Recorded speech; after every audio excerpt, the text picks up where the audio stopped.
नमस्कार दोस्तों। मेरा नाम है विजय कुमार। आप देख रहे हैं कॉमिक्स पिटारा चैनल को।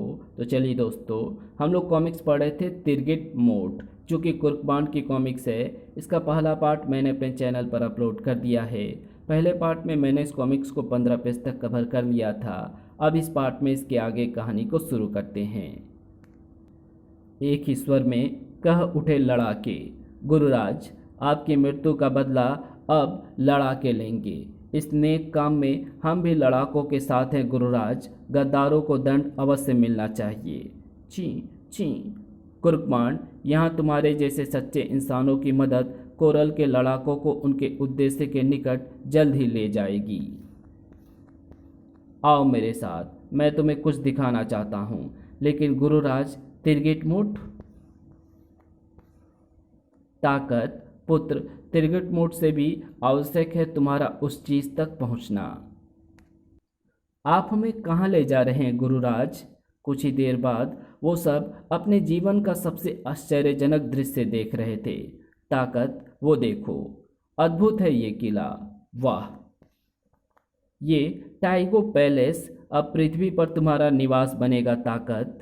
किंतु गुरुराज, इस बियावान वन में टाइगो पैलेस का निर्माण किसने कराया और आज तक वन अधिकारियों की निगाहें इस पर क्यों नहीं पड़ी? इसलिए क्योंकि टाइगो पैलेस अदृश्य है और इस वक्त भी अगर तुम इसे देख रहे हो तो वो मेरे द्वारा तुम्हारी आंखों पर छोड़ी गई अदृश्य मैजिक रेज का कमाल है। ये देखो। अगले पल अदृश्य था टाइगो पैलेस। वाह, कमाल है। गुरुराज के अगले इशारे पर फिर सदृश्य था टाइगो पैलेस। कुर्कबांड, आपातकाल के लिए मैंने ही टाइगो पैलेस की समूची इमारत को कोरल से यहाँ पृथ्वी पर स्थानांतरित किया था और आज ये इमारत सचमुच आपात स्थिति में हमारे काम आ रही है। गुरुराज सबको लेकर एक गोलाकार कक्ष में पहुँचे। ताकत, पृथ्वी पर आवागमन के लिए तुम इस वाहन शक्तियान का प्रयोग करोगे। ये वाहन सूर्य ऊर्जा से चलता है और तुम सबकी बेल्टों में एक ऐसा यंत्र लगा है जो तुम्हारी ताली की आवाज़ों से इस वाहन को नियंत्रित करेगा। और अब मैं तुम्हें कुछ विशेष कॉन्टैक्ट लेंस दूंगा ताकि मैजिक रेज के कारण तुम्हें टाइगो पैलेस हर वक्त दिखता रहे। लड़ाकों को सभी आवश्यक वस्तु सौंपने के पश्चात कुर्कबांड, मेरा कार्य समाप्त हुआ, पर जाने से पहले तुम्हें कोरल के लड़ाकों की मदद करने का वचन देना होगा मुझे। हम वचन देते हैं गुरुराज। इसी के साथ गुरुराज की आत्मा वहां से गायब हो गई। अलविदा मेरे बच्चों, अभी मैं जाता हूँ। कभी मेरी आवश्यकता पड़े तो मुझे स्मरण करना, मैं अवश्य आऊँगा। अब सबके जेहन में एक ही प्रश्न था, तिरगिट मोड की खोज का। ताकत, अंधेरा हो चला है। अब तिरगिट मोड को खोजना संभव नहीं होगा। हम कल फिर से अपनी खोज जारी रखेंगे। हम तुम्हारी प्रतीक्षा करेंगे मित्र। लड़ाकों से विदा ले कुर्कबांड और मोटू वापस रवाना हुए। बाण भैया, विशेष कॉन्टैक्ट लेंस के कारण टाइगो पैलेस हमें साफ साफ दिखाई पड़ रहा है। हाँ मोटू, लेंस हटाते ही टाइगो पैलेस दिखना बंद हो गया। ये कॉन्टैक्ट लेंस हमें बड़ी सावधानी के साथ रखने होंगे क्योंकि कोरल के लड़ाकों तक पहुंचने का हमारे पास यही एकमात्र मार्ग है।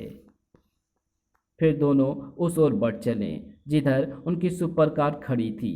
एक बात समझ में नहीं आई कि आखिर तिरगिट मोट कौन ले जा सकता है। बाण भैया, कहीं तिरगिट मोट जप्पू का शैतान प्रचंडा के हाथ तो नहीं लग गया?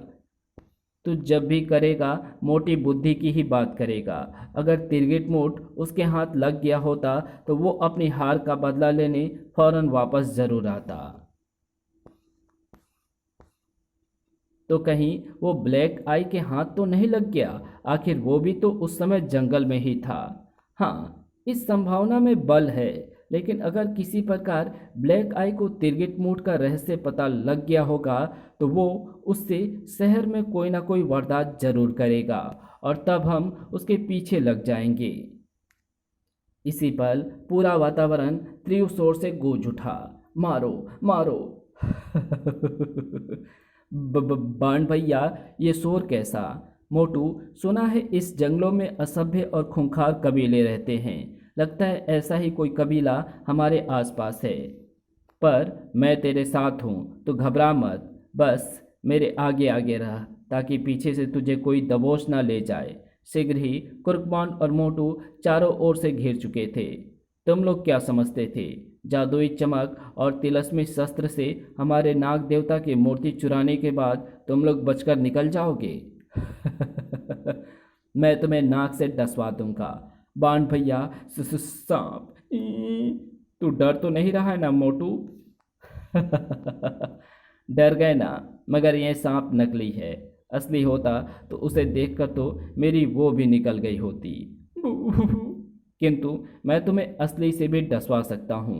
यदि तुम जीवित रहना चाहते हो तो बताओ, कहाँ है नाग देवता की मूर्ति? जादुई चमक, तिलस्मी शस्त्र, नाग देवता की मूर्ति।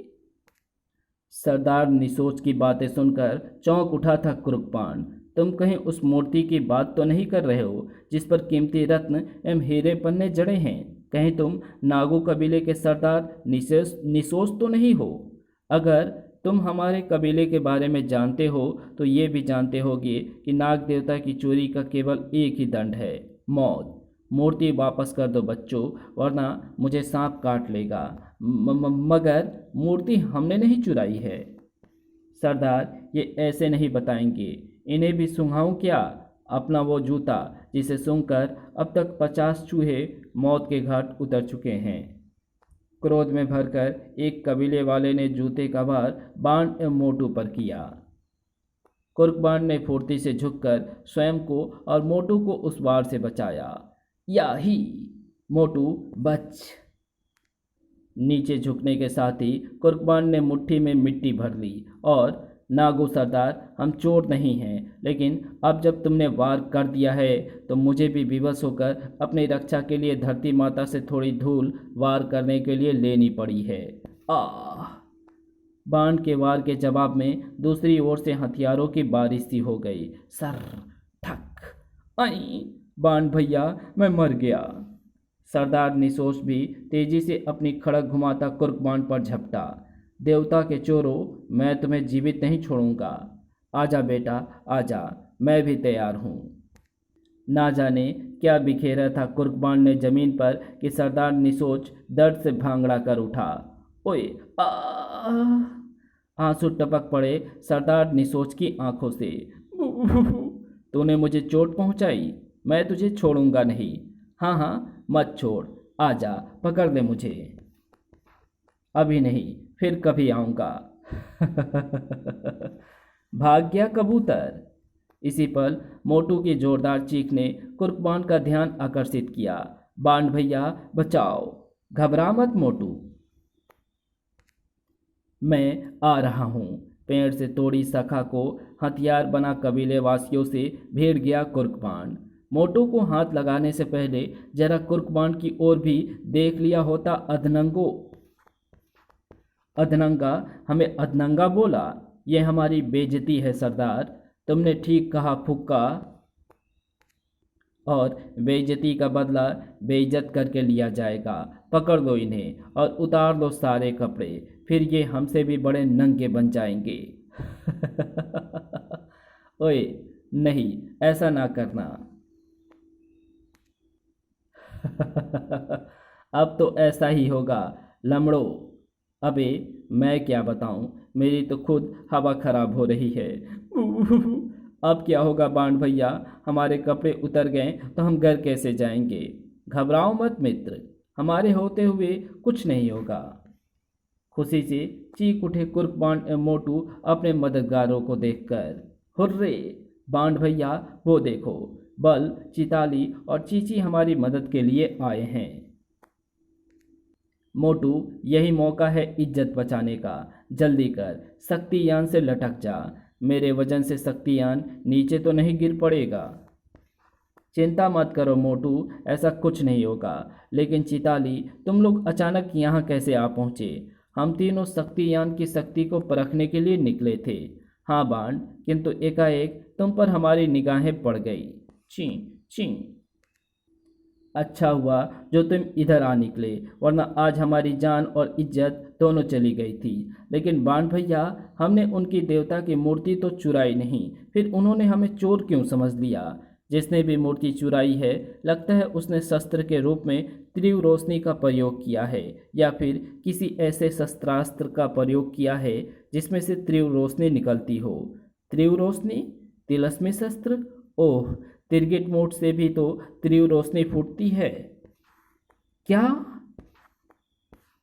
ओह बाण भैया, नाग देवता की मूर्ति को चुराना सरल ना था।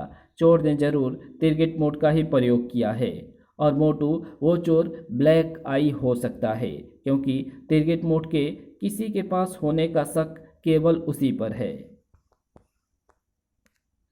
हमारी सुपर कार। बल, शक्तियान को कार के पास रोक दो। ठीक है बांड। बल, ताकत से कहना कि तिरगिट मोड का पता चल चुका है। हम शीघ्र ही तिरगिट मोड लेकर टाइगो पैलेस लौटेंगे। हमें तुम्हारा इंतजार रहेगा। तो मेरे प्रिय पाठकों, कुर्कबांड एवं कोरल के लड़ाके सीरीज की इस रोमांचकारी कथानक का अंत यहीं होता है। मैं जानता हूँ इस समय आपके दिमाग में अनेक प्रश्न उमड़ घुमड़ रहे होंगे, जैसे ब्लैक आई ने तिरगिट मोड से और क्या क्या गिल खिलाए।